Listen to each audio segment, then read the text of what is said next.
Hey, what's up, Grunt Squad? It's David. I'm here and out in the backyard, just starting to grill up some steaks. Olivia's been requesting steak for a while now.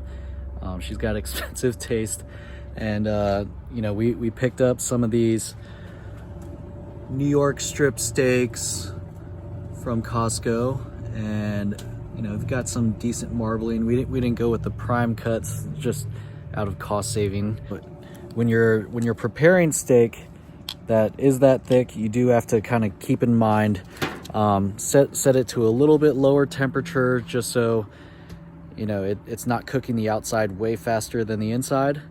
And then I'll show you a little tip on how to get it cooked the way that you want it to.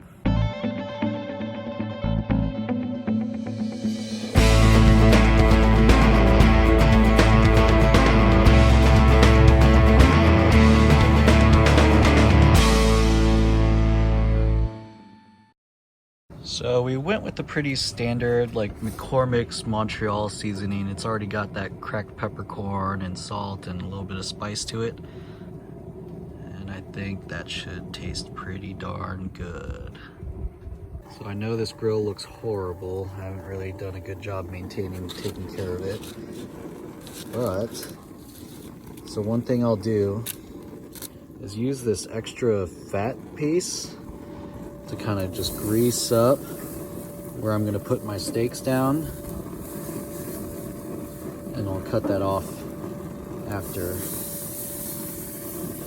just so your steak doesn't stick to the grill when you're trying to pull that off. Leo here is waiting for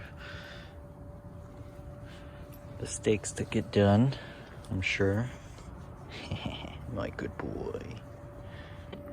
All right, so I'm one of those guys that don't really trust meat thermometers, because if you stick it in too deep, then you're kind of catching the extra heat from the outside. You got to get it like really center mass, and other things can throw off readings. But what you don't need to do is just go by, or sorry, don't need to do. What you should do instead is you just touch your tip of your fingers together and make sure you're not applying any pressure in there. It's gonna make it harder. But if you just lightly touch your fingertip, this is about the consistency of the meat. When it's rare, when it's medium rare, when it's medium, and then finally more well done. It's kind of firm and hard. So you're just touching them together to kind of feel the compression of the meat, and you can tell how cooked through it is. So just a little nifty tip if you've never heard of that. Nice. Tender meat right there. So just when you're pressing into it, it has like a nice little bit of give, but not too much. You don't want it to be overcooked and dry. We're gonna be slicing these up to go in our wraps, and that looks gorgeous. A nice red center. That should be good. So we're going to be making some Vietnamese style summer rolls. So it's a nice light fresh thing to do. Leo's barking at the neighbors. But yeah, typically it's done with like a pork thing and shrimp, but today, since Olivia really wants some steak, we're going to do steak and shrimp with these rolls, and I'll show you how to do that soon. All right, so we're gonna prep some veggies to go inside of our Goi Cuon wraps. So you wanna start off your carrot by kind of trimming off this side so you can use it on this cutter over here. I don't know what it's called actually. I think it's a mandolin? A mandolin? I don't know. You can buy these at that Korean grocery place that I showed you in the grocery food video. But you just kind of take it along that pressure where this blade is on the other side, and it's got a little handle here, and just press through. And they have different cutting settings for like how wide you want it to be, but you just apply good pressure, and then when you get used to it, you can kind of slide back and forth. And my plate is wiggling everywhere. And when it gets down to the nub, just stop. Just use another one. Just gotta be really careful with your fingers. You don't. This thing's pretty sharp. It'll slice you open. They do come with this little hand guard thing too that kind of grips it, but I find that sometimes it gets more in the way than it helps. So just play it on the safe side. Once you kind of get down, just stop and start with another one.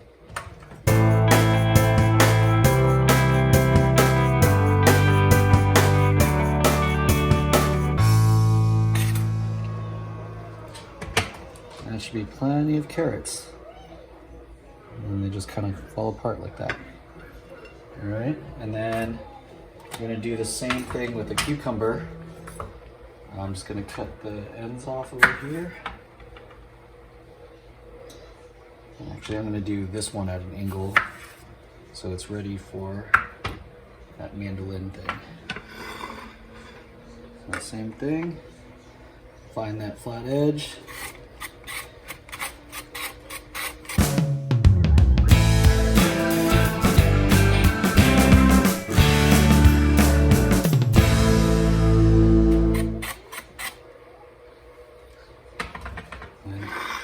Perfectly.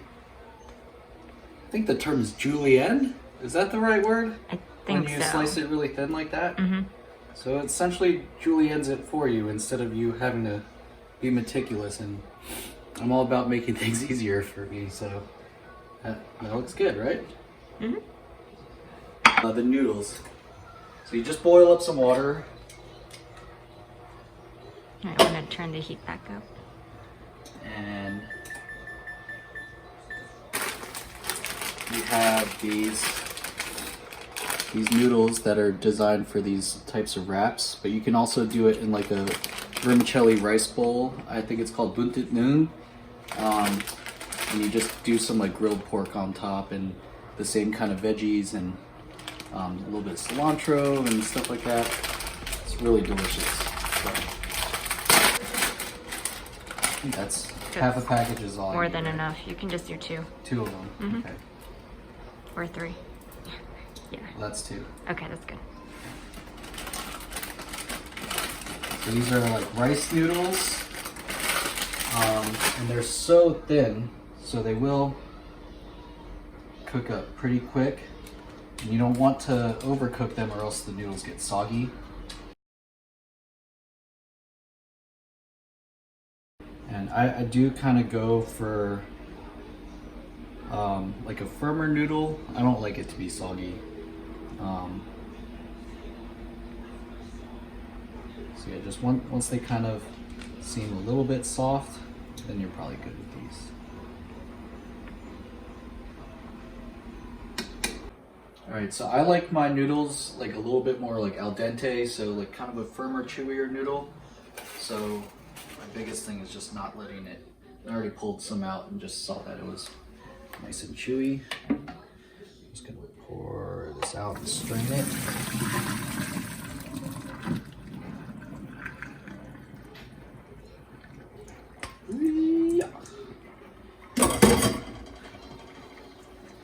You do want to leave just like a tiny bit of water so it stays nice and moist and doesn't dry out on you. Oh, cold water. Let's stop it from cooking. Good call, Anna, good call.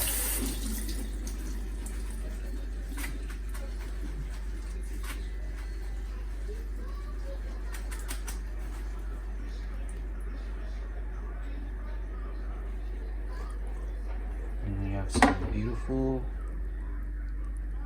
rice noodles. So we have some shrimp that's just sliced in half just to make it easier to roll up, lettuce and the carrots and cucumbers that we already did, and steak. Yeah, don't ever talk to me about well done steak in my house. Like that won't fly. You can heat it after the fact maybe, but I'll be frustrated.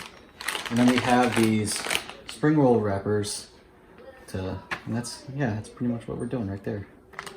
So what we already heated up some water in a kettle.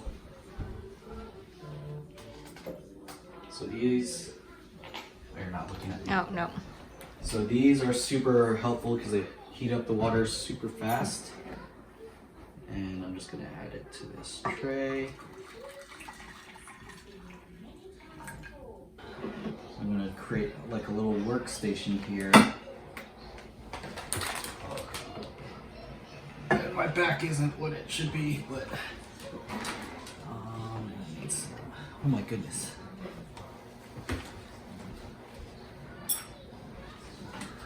Tools of the trade.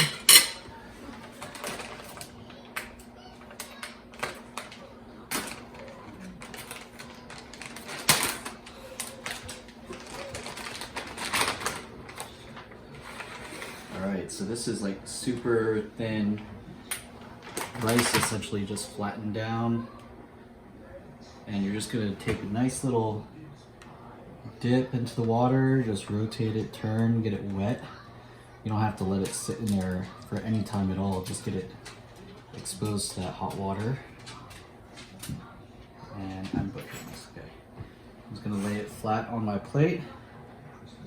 And as perfect of a circle as I could get. And that's already cooked, just like that, instantly.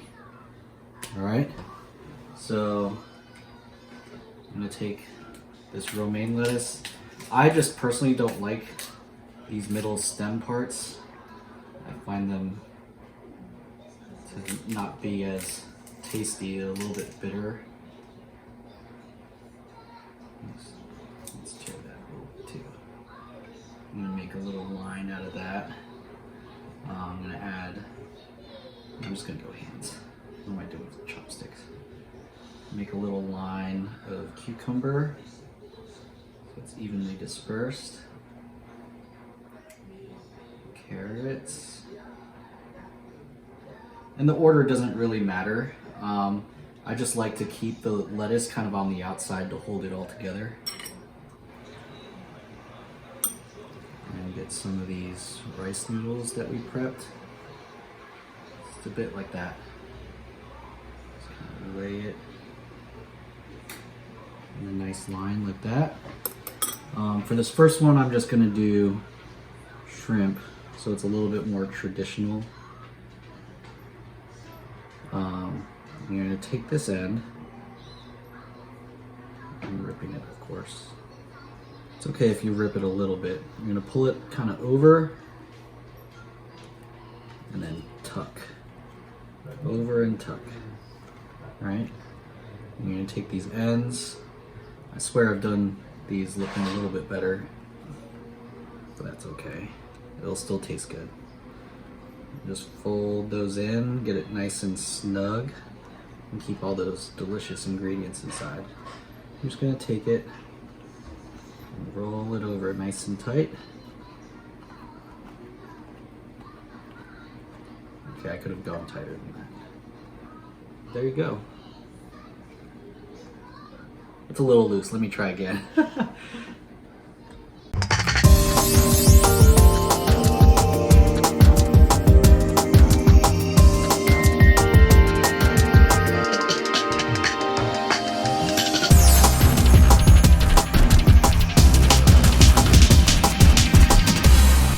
Obviously you can kind of just customize this however way you want. Well, Anna suggested putting the sauce inside. You can do that too, or you can just dip it.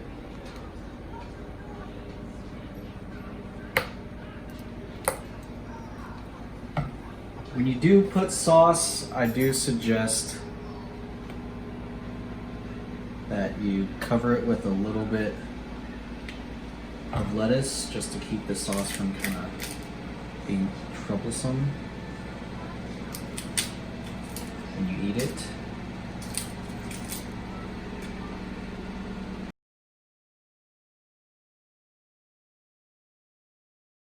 There's roll number 2.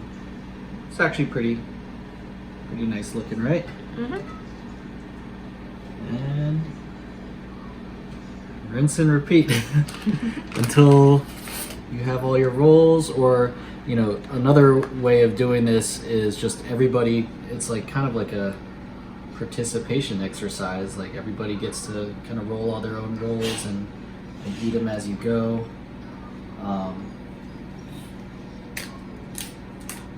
Yeah, if you had some of like the Vietnamese barbecue pork, oh my god.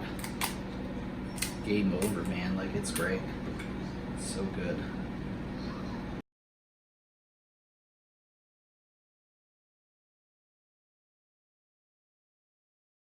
Sauce. And steak? Oh, yeah, we can do one with steak. We'll use the steak as the...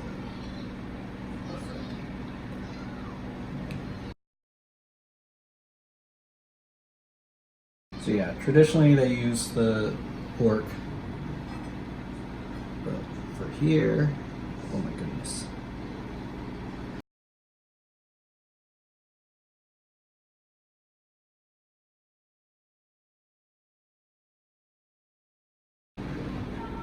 That's... Whew. Looking good. You get the idea, right? I just want to eat. Me too. Okay, let's go. Let's eat.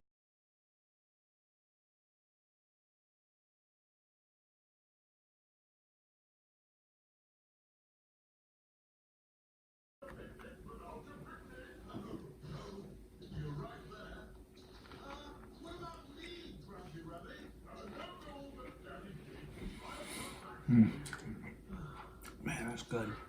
That's really good. There.